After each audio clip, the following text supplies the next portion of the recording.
Trump behind Biden. Oh, man, that's not good. Maybe that's the reason why later on we're going to be talking about Trump's tweets, because maybe he realizes that he's not polling so well. Now to a just-released Fox News poll that finds Joe Biden defeating Trump by 10 points nationally, 49%. Wow, 39%. that's not even close. Yeah, but Democrats don't get ahead of yourself. No, but I mean that's not even close. Not even close. Bernie Sanders. Wait, he's making fun of Joe Biden, and he's losing by over 10. Well, Sanders beats points. Trump by 6 points. He loses to a socialist by 6 points. Man, I'll tell you what. If I lost to a socialist, if I'm a Republican and I've been president for 3 years, and I lose to a socialist by 6 points, I think I'd just go home. The president does have an edge against Senators Warren and Harris. And a poll. Well, it's within the margin of error, so they're really tied. And a poll in the swing state of Ohio. Well, he's big in Ohio. We keep hearing he's going to Ohio by a ton. Which President Trump won by 8 points in 2016. Chose a tough race for most Democrats, but not for Joe Biden. The Quinnipiac University poll has Biden currently leading Trump by 8 points, 50-42. Wait, Mika, you're telling me that Joe Biden is crushing Donald Trump in Ohio, too? Yeah. Yeah, that'll make a person start tweeting distraction after distraction. But like I said, we'll talk about that. The thing that Biden has running for him, besides the fact Obama, my buddy Obama, my friend Obama, my pal Obama, Obama. It's like a tick with him. Obama. Is that some people, for some reason, think that Biden can beat Trump. We're talking about a guy who hasn't beat anything except his feet. He didn't beat his feet. He can't even beat his feet. I don't know what he's doing. He can't beat an egg. He can't beat a rug. He couldn't beat an egg, couldn't beat a rug. But they talk like he's a big-time winner. No, he was chose as VP. Joe Biden didn't win the presidency for Obama. Anyway, I got another clip. This time we'll take another look at the debates from another vantage point. This is a conversation that needs to be had. Let's talk about complaints of media bias coming from the left. Here's a headline from the AP this week. It says Bernie Sanders thinks the media is unfair, so he's created his own. Yes, the Sanders campaign's new web show is called The 99. It's streaming on Facebook and YouTube and other sites. One recent episode asked, is Bernie too consistent for the corporate media? Interesting question. This is all part of a wider strategy. All the campaigns are churning out lots and lots of content, including the Sanders campaign there on YouTube. But the Sanders campaign says they are doing it because many reporters, not all, but many, find Bernie annoying and discount his seriousness. Tensions between the Sanders camp and MSNBC have been especially high. You might think those would be natural allies. So let's find out more about these media bias complaints. Joining me now is the campaign manager for Sanders 2020, Faz Shakir. Great to see you. You're in Detroit. You're getting ready for the debate. We're 2 days away. Do you have expectations for this debate versus NBC's debates? Were there problems with NBC other than those technical glitches, for example? Brian, I'm going to make a radical comment. This isn't a criticism of CNN. It's really a criticism of the media environment. But I believe these debates tend to make the American people stupider. They're performative theater, and we don't end up having the conversations that affect people's lives. So I don't have super high expectations. I think we're going to try to go through it and answer the questions, respond to Donald Trump's tweets and all those kinds of things. But at the end of the day, this isn't, I think, how you win a campaign. How do you win a campaign then? Because y'all have been complaining a lot about the media coverage. Don't you need journalists to be out there on the trail with Sanders covering the campaign? Brian, you know this well, that Bernie Sanders talks to journalists all the time. He talks to Rachel Maddow, talks to George Stephanopoulos, was meeting with a number of media outlets even this week on Jimmy Kimmel and others, getting the message out. But ultimately, at the end of the day, we know and we understand we're a campaign that's built out of taking on power, taking on established power, arguing against the corruption of the political system, the economic system, and in many cases, the media system. And so in order to get that particular message out, you got to go directly to voters. And that's why you hear us trying to build these media channels, talking directly to people. And Sanders has been doing that for decades, going back to his days in Burlington with public access TV. The difference now is he can reach a lot more people on YouTube. What is the heart of the critique about what Sanders calls the corporate media? What do you want people like me to do differently? Well, Brian, this isn't a personal commentary on you or any other journalist. There's many wonderful, talented journalists out there. But in about, a minute or so or 2 minutes or so, you're going to cut to commercial breaks and you're going to see some pharmaceutical ads. You're going to see a lot of ads that are basically paying your bills and the bills of this the entire media enterprise. And what that ends up doing is incentivizing you and others to make sure that you're asking the questions and driving the conversations in certain areas and not in certain areas. Right now, Bernie Sanders is on a bus across. What evidence do you have of that? What evidence do you have of that? I don't actually know what ads run during the breaks. I actually don't see the commercials. I don't know what runs. And I'd already, so I reached out to Phil Griffin, the head of MSNBC, and happy to talk to Jeff Zucker and others. It isn't about you, Brian, but about how these media structures are set and operated and the biases that I believe are embedded within them about what they really decide are segments worthy. Right. Are what segments worthy of covering and what aren't. So what do you think is not being covered that needs to be covered more? What are those topic areas? Well, one classic area, of course, is, we're going across the border right now to talk about prescription drugs. Do you know why you pay so much more, 10 times more in America on prescription drugs than any other country? Does anyone know that or understand why? Do you know what the Trump administration is doing about that? Do you even know who the head of the Health and Human Services Secretary is? Do you know his background, that he worked in the pharmaceutical industry? I think Donald Trump turns out these tweets and attempts to distract all of us, and there isn't a basic conversation around the fact that he's betraying the working class by having selected a group of people to run his government who come from industry, who benefit industry, and that story is not told. And why don't you know all that from the press? Don't you know all that from reporting? No, that's not how I know it. I've done my own research. We've done our own research to know it. By reading stories, by reading news stories about it. Yeah, and I would argue to you, and you know this well, Brian, that TV is a certain medium that has an influential power, and I'm making more of a critique here of what TV media decides to cover, and it tends to be a game. It tends to be a gotcha. I appreciate that Donald Trump's tweets are important, and we'll have a conversation about that, but it also belies a conversation that he doesn't want to have, and I think that's what I think me, Bernie Sanders, a lot of us feel gets obfuscated is that the things that affect real Americans' lives. Right, many viewers agree with you. This shiny object, the sensationalism, it's a problem. The question is whether it's, I think, effective for you all to call it out. Maybe it is. Trump has won support from his fans by attacking the media. Maybe that's what you think will work as well. So we're not playing a game here, all right? It is truly based out of conviction and sincerity that we do see biases operating against the campaign, but also against the issues we care deeply about. You rarely see pundits on TV talking about the value of Medicare for all. You see a lot of people criticizing Medicare for all. You don't see the people talking about the value of canceling all student debt. You see people criticizing it. And why is that, right? Just ask yourself. You're taking on corporate power. You're taking on the establishment across the board. And all we're arguing for is, can we have a fair shake?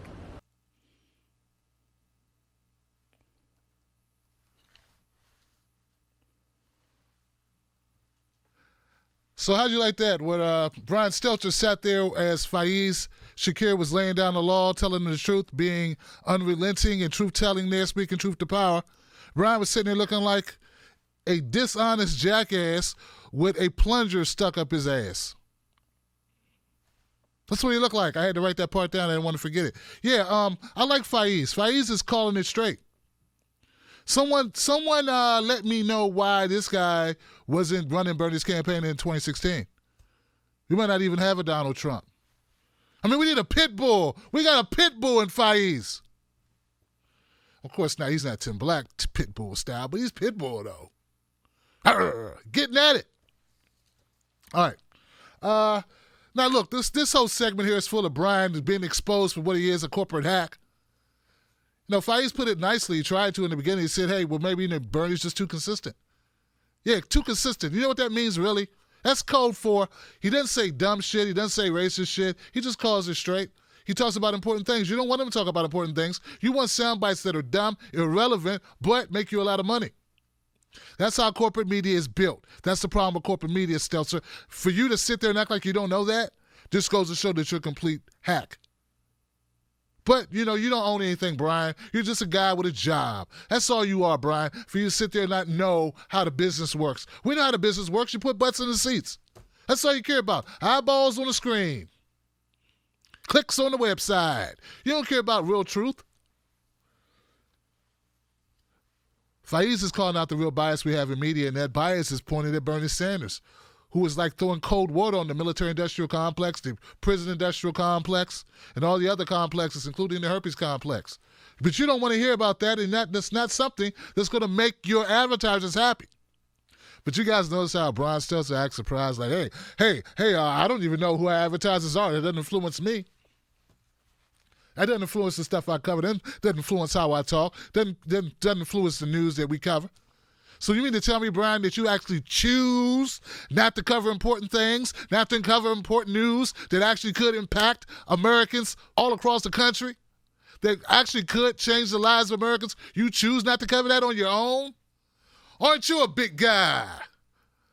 Tell him what he's won, folks. You mean to tell me, Brian, you choose not to cover poverty? You choose not to report the fact that we have Americans who work who can't afford to live indoors. You choose not to cover how many veterans commit suicide every day, how many people OD off of opiates every day. You choose not to cover health care, senior citizens so in debt with college debt, they're 75 years old, still trying to pay off their college debt. In fact, still going after their estate money because of the college debt. That people are dying in debt because there's no way to get rid of college debt, student loan debt. You choose not to cover that. You choose not to cover private prisons. You choose not to cover poverty. So it's not the advertiser's fault. It's your fault, Brian Stelter. You're a scumbag, and you don't really care to give us information that matters. See, it's a catch-22. When you say it's not the advertisers, you don't know anything about the advertisers. You're so detached from the advertisers. Well, which one is it, Brian? Why don't we hear you talk about important-ish instead of tiny hands, orange Cheeto guy? Racist Trump, racist Trump, racist Trump, Russia, racist Trump. You're leaving a lot of other topics out that really do matter to people. People would actually tune in if you talked about health care, insurance premiums, the rash of seniors living in 10 cities. Yeah, I think people would tune into that. God, look at Brian Stelter looking all thin-skinned, like he was personally affronted. He was personally attacked. Fighties had to say, look, man, I'm not talking about you personally. You're nobody, man. You don't make decisions. You're an errand boy. You're a hack. You're a scumbag. You're a water courier. You're a back scratcher. You're a foot massage. You don't make decisions. You're no one. Why are you getting pissed off for? You know? So that's why you're... I'm just keeping it real, man. What is he getting upset about? We know you don't make decisions, Brian.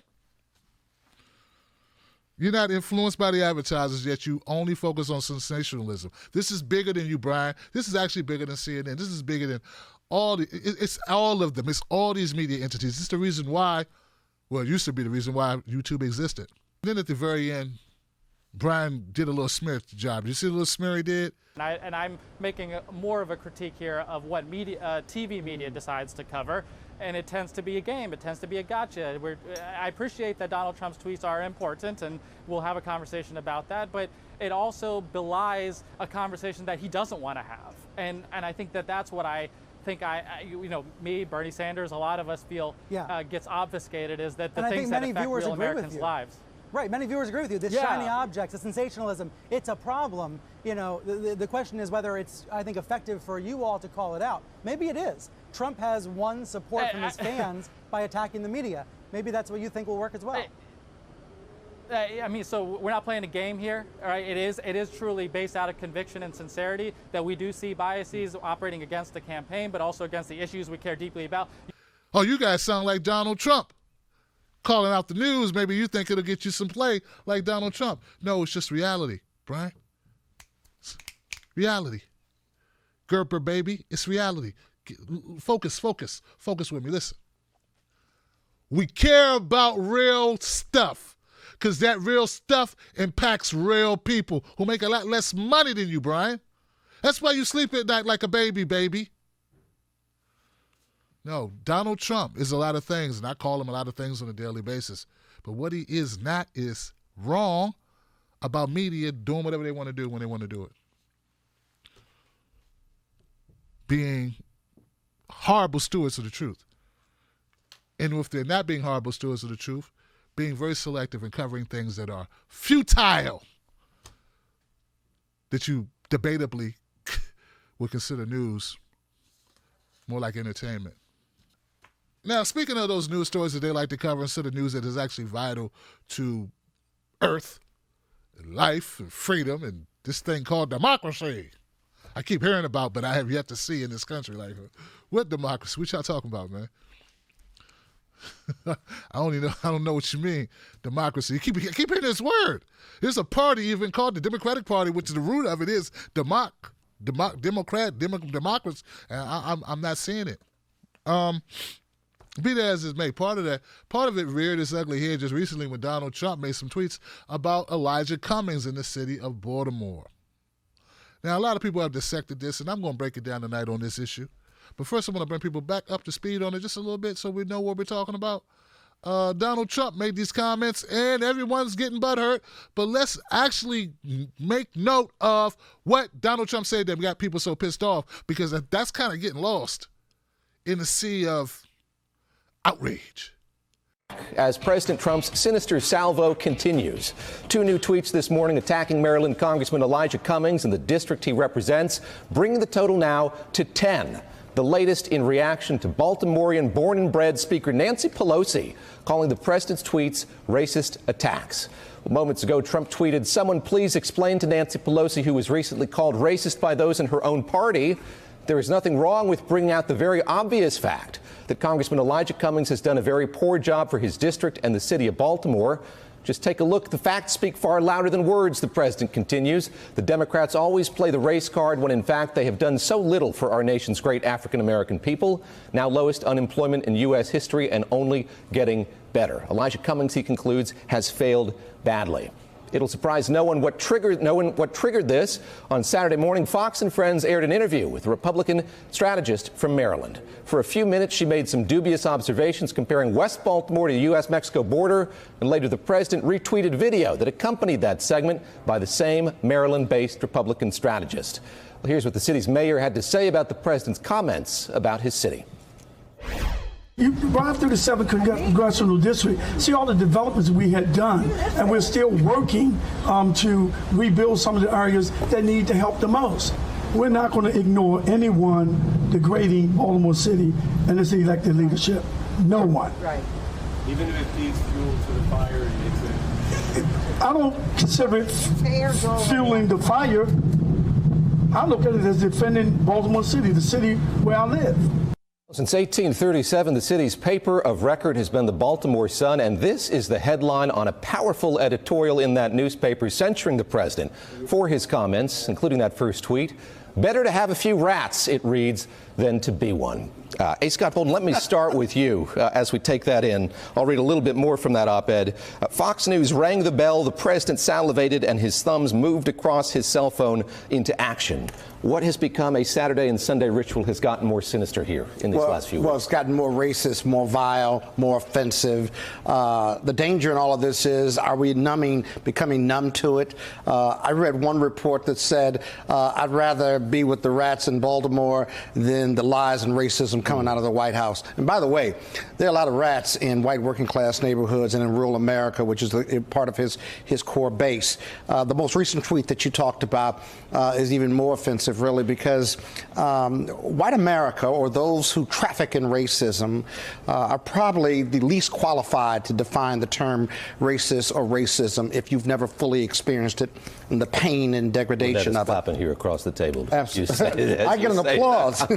But they are the least qualified, and no offense to anyone who's offended by that, but until you've experienced it, like I have as an African American in this country, being stopped by the police for driving a nice car or an old junker in college, you're not qualified to really tell me about that.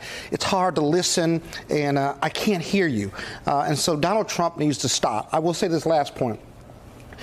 The political boogeyman for the GOP and Donald Trump appears to be this racial divide, this economic divide.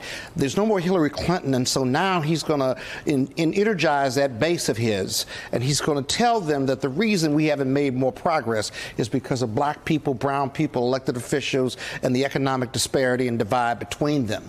That seems like what is shaping up, and worse, the GOP has been silent. You talk about the Obama supporters who wrote this op-ed, right? We need need the GOP. We need the Bushes. We need the Kemps. We need those who have supported these prior presidents to stand up. Until that's the case, then we're going to continue to have this racial divide as part of our political discourse. Well, Ned, I want you to respond to that, but I also want to note you have in that tweet that I just read the president doing what he so often does. Faced with the allegation of racism, he'll say, look, black unemployment is its lowest level. I thought you were going to say capitalizing, word that should not be capitalized, like race card, which really stuck out to me. At its lowest because of whom? Because of Donald Trump or because the overall economic picture? I mean, we've stopped really talking about economics seriously, but that's, I guess, for another show. Now, all we talk about is how racist Donald Trump is, and we're using the word racist. The last time I was on this show, I made a point to point out that white people cannot tell Kamala Harris how black she is. And white people cannot tell me what racism is. I know what racism is better than white people. I think that the GOP has done a terrible job setting up guardrails around who is and who is not in its party. You know, if you don't want racists in your party, you can do that. If you're a party, it's not that hard. It's not that hard. We're going to talk about Al Franken later, I think, today. That was about setting up guardrails around the Democratic Party for the values that we have and for who is allowed to have power in the party and who is not, what kind of person. And the GOP has never said, we don't allow racists, we don't allow racist behavior, we don't allow racist language in this party. By not allowing it, or by not allowing it, you are welcoming it, and that's the problem.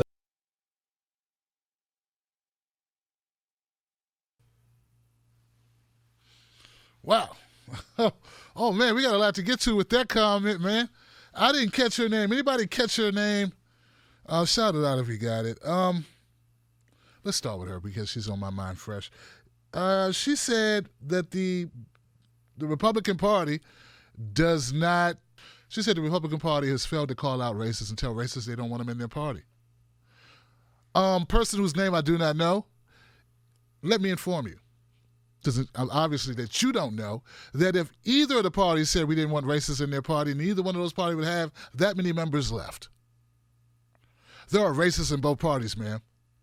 I know. I've been treated racist. I've been treated racially and sensitively by people from both parties, and mainly from people from the Democratic Party, even though I've never voted Republican in my life. It's because I'm critical of Democrats who I've given my vote to every time I voted. For some reason, I can't call them to account for their own actions. I can't call them to account for what they have not done, what they failed to live up to. For some reason, I'm supposed to go to the people who have never promised me anything, who never get my vote, and be mad at them and yell at them all day, and then that'll make me a good black, an acceptable black. Not a black that will get an opportunity to actually do what I do, because you don't want that to happen. Yeah, you said a lot of things that don't make sense. She said that they want to energize, energizing the base? Was that him? Oh, racist Donald Trump. Yeah, you're right. You know what? I agree, though. Donald Trump's actions on Twitter are a distraction. So won't you stop talking about him so much? I mean, I cover Donald Trump when I gotta cover him. Unless it's about policy, I really don't want to cover his words on Twitter. Like, what the hell does that got to do with anything?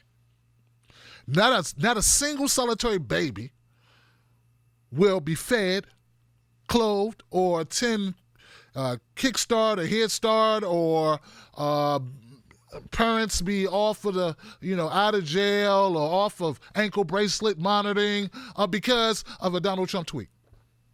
There's not a single solitary positive thing that's going to happen because y'all covered a Donald Trump tweet. The only reason why you cover Donald Trump tweets is for ratings, for views. And actually, I don't know exactly who are watching or who's watching because of that. Not really sure. But the fact that this lady said, last time she was on the show, she said something about Kamala Harris and white people can't tell her if Kamala Harris is black enough. I got a question if you black enough. Where you from, sister? And I'm not just going by your Valley Girl voice either. I'm going by the shit you're saying. Who cares about Kamala Harris' blackness? I care about her policy and her record. And every time I talk to black people who are not people like you who go on MSNBC or Roland Martin's show, which is the same thing. He wished he was back on MSNBC or CNN. He couldn't wait.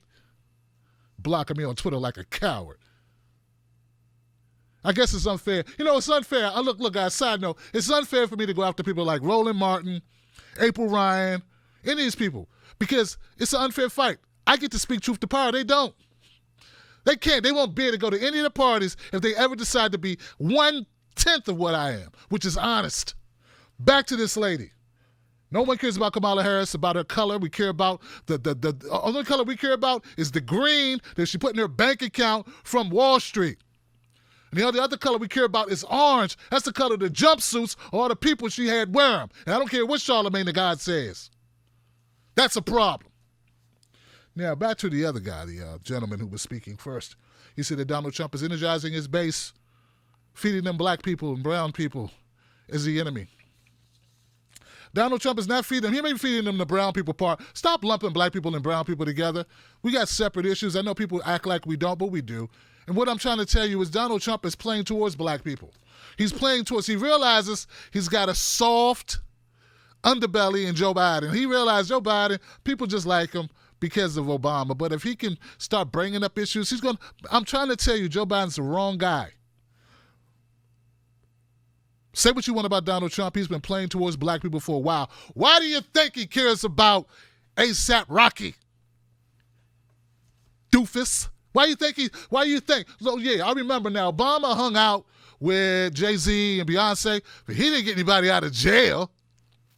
He didn't get any rappers out of jail, did he? Come on. He didn't get any black kids out of Japan or North Korea. Where they were? North Korea? He didn't get anybody. So Trump is playing towards black people. It may not be policy, but he's doing the optics. All right? Every time you see a black person on TV talking about Trump, not all of them are lying. It's not a large number, but it's going to be more blacks than Bush.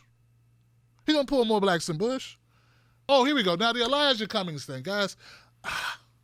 Listen, why do I feel like Stevie Wonder on this, man? That's because I'm trying to get through to these blind people who believe this crap. Listen, Donald Trump's words were wrong. He shouldn't have said it. If he didn't have the ability to realize that saying a place that people live is rat infested, that might be considered a diss, then he's an idiot. But see, I think that Donald Trump knows exactly what he was doing. I think Donald Trump is keeping it real for his base, and that's exactly what he's doing. That's the same thing the Democrat Party does. They keep it real for their base. They call people racist off the cuff like it's nothing, like they're just giving out accolades. Like being racist, just like racist. You know? So Donald Trump's doing the same thing. He's doing it the other side, though. So it's bad when both sides do it. It's just horrible. But let's keep it real. Donald Trump would not have said that Elijah Cummings represented, if it was a mostly white area, he wouldn't have said that. He wouldn't have used those words. He would have said it was run down maybe, but he probably wouldn't have used rat infested. I see Donald Trump as being a smart guy. People don't give him credit. He knows what he's doing. That being said, only the most vulnerable minds, the most easily manipulated minds are going to be totally offended by this. Or people who have already catted up to here with Donald Trump and hate him so much, they would never vote for him anyway. Because, see, I'm from Washington, D.C. And I ain't got to sit up here and cry like he hurt my feelings because I now live in Maryland, which is in the same state as Baltimore, but it's a separate area. But I've been to Baltimore, and he's right. It is rat-infested. It's horrible. A lot of it, not the whole thing. But the same thing could be said about Washington, D.C. until it got gentrified. The same thing could be said about the Bronx. The same thing could be said about many other inner cities that I'm aware of. It's not a unique problem that there's people dumping stuff. When I was in Washington, D.C. working as a community activist and a community organizer, one of the things we tried to do is stop illegal dumping in the alleys behind people's homes, because that's what they would do. These companies, at the middle of the night, instead of paying to get their trash hauled away, they just drive into backyards and throw trash. That's what they did. Instead of paying to get it disposed of, they save a few $100 every week doing that, back when a couple of $100 mattered. So that's not a unique thing, guys. But to act like, oh my God, he said rat infested. And for that to be a 48-hour news cycle says a whole lot about the sheer desperation of the Democratic Party. And Donald Trump's ability to play you like a fiddle. He's just sitting there. But see, the thing is, you're not being fooled. You want him to play you. See, that's what people are not getting. The Democratic Party wants to be played because it makes money. It's a good fundraising mechanism. Donald Trump is the best fundraising mechanism known to man. He gives you a boogeyman. One of the things that makes people reach in their pocket is somebody to hate. Oh, get him. Here, go get him. And every time I turn around, I get one of those emails from Nancy Pelosi or somebody. We got to stop Trump. Oh, my God, he did it again. Oh, I barely can type this. I'm so angry. What Donald Trump said was wrong. It was mean. It was horrible. It was Donald Trump. It was this vintage Donald Trump. You taste it. That tastes like Donald Trump. Yeah, that's because that was a Donald Trump thing to do. Nothing new here. Nothing to see here. The travesty is not that Donald Trump has stooped to a new low. The travesty is that you waste our time with it. And you know what? Not as many black people as you think are going to be pissed off about it. Not as many as you think. There'll be some. Those are the ones you're going to stick that mic in your face. What do you think about what Donald Trump said about roaches or rats? Oh, I can't believe it. But the other black people who have to live around there are going, yeah, do something about this stuff, Elijah. What the hell is going on? What's going on? We hate this. Fix it. So both sides are where they are. Both sides are culpable. And it's a big game. And you know who suffers? Those people who got to live in it. And the fact that Donald Trump ain't doing much to fix it. What's Donald Trump doing to help fix it? I mean, that's the big kick in the butt, isn't it? It's the kick in the gonads, isn't it? Kick in the ovaries, ladies. Huh?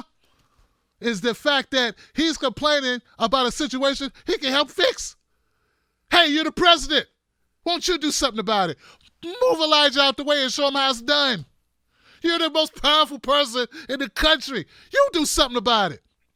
Don't write me tweets about how you care about the black people, the poor black people, the Democratic Party has lied to them.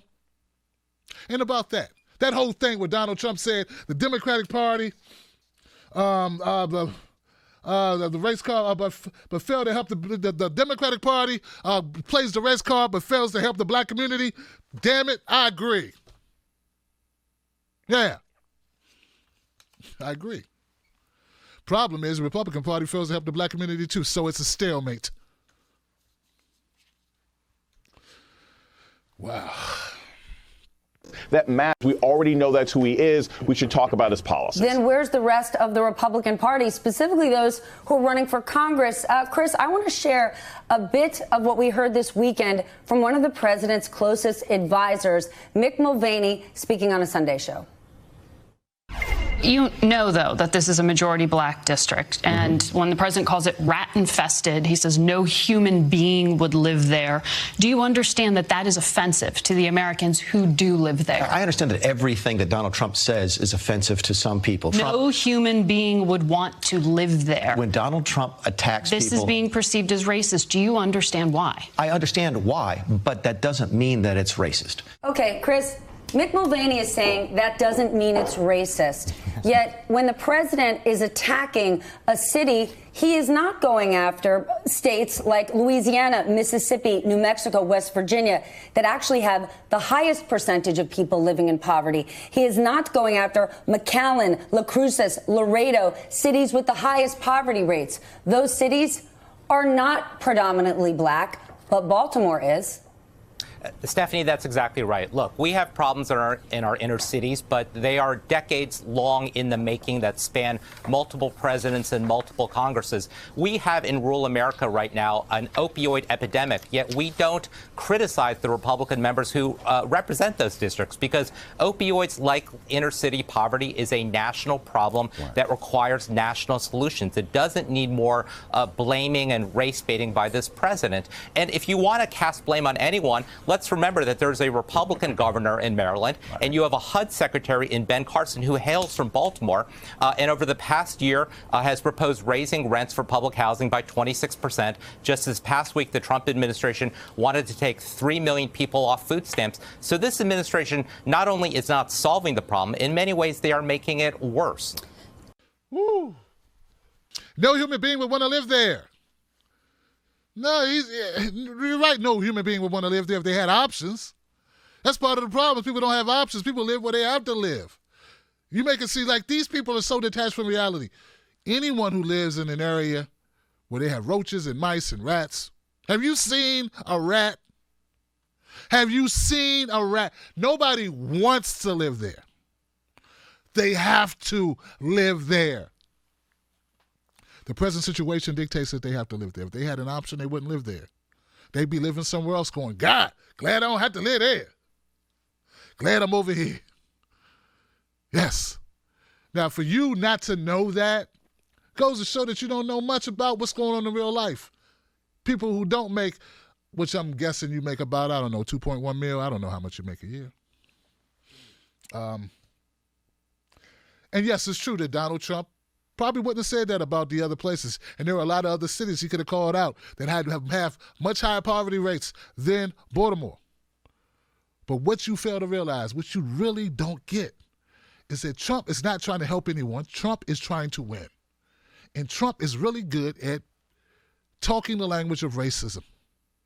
Yeah, he's really good at using it. He's really good at using this phenomenon in America, this very specific blend, this very specific, it's like a vintage wine. Oh, our racism has been cooking since at least 1615. I think we're coming up to the 400-year anniversary of our racism in the United States. Oh, man, it's been aged 10, 15 generations, some crazy number. It's a beautiful, it's very distinctive, the aroma. Sometimes you just got to let the air, let it aerate. It's a very unique blend of racism we have in this country. And Donald Trump has learned how to wield it, how to make it do what he needed to do so it can help him. That's not a vindication. That's not an exoneration. Even though I should do a video about that whole exoneration thing. That's kind of funny. No one gets exonerated. They either get found guilty or they don't. You don't get found innocent. You just don't get found guilty. But anyway, that's a whole nother thing. Listen, race is something Donald Trump uses like a tool. That's the reason why he doesn't care about the fact that there are other cities that have much more higher poverty rate than, Baltimore. Wasn't trying to be accurate. He was trying to hit Elijah Cummings. When would one allow facts to get in the way of a good story or a good media narrative that you guys could suck up and eat up for the next 48 hours? Instead of talking about the debates that are going to be on, that Donald Trump won't be a part of, and it'll just be negative publicity after negative publicity. We see what's going on here. Who is that guy on CNN crying? I'm going to give you 30 seconds on that. I started to make a video about it, but I really didn't want to go in on this guy. Listen, anybody who feels it's necessary that you have to cry and be so offended that somebody called where you used to live a rat-infested shithole, I got a question for you. While you're up there crying after you finish drying your tears, bruh, why don't you move back? You are talking past tense about where you used to live. Why don't you move back to that area, those bad areas? Now, don't get me wrong. There are some nice places in Baltimore, like Timonium. There's some good areas outside of Baltimore City.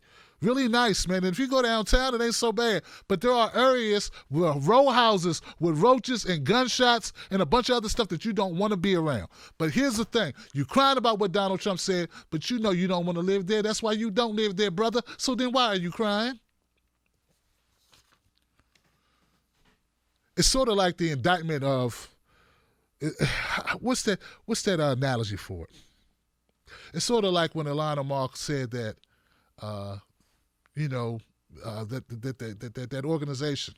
that organization was out to get money and they're overdoing the influence in America through money. And that wasn't an indictment of every person who practices a certain religion. Same thing goes for what Donald Trump said about this rat-infested place. That's not an indictment of the people that live there. I took it as he's saying those people deserve better, and maybe some people should focus on that instead of focus on the Mueller investigation. And I kind of have a hard time explaining why that's not true. And I think if people were being more honest instead of worried about people calling them Trump supporters or Trump sycophants or whatever they call it nowadays, I think more people would say it openly and honestly and say, yeah, it's true. It's time to let the Russia go and focus on real ish. All right. The Tim Black Wolfpack Gift Pack. This is the Tim Black Wolfpack Gift Pack. If you give $5 or more per month to the Tim Black Wolfpack Show, right? If you're a member of the Tim Black Wolf Pack, I'm going to send you a Tim Black Wolf Pack gift pack. Email me at tim@timblacktv.com. Send me your mailing address if you give $5 per month, or if you decide to give $5 a month to the show via Patreon or YouTube or Facebook. We got a new Facebook thing. I'm going to send you a Tim Black Wolf Pack gift pack.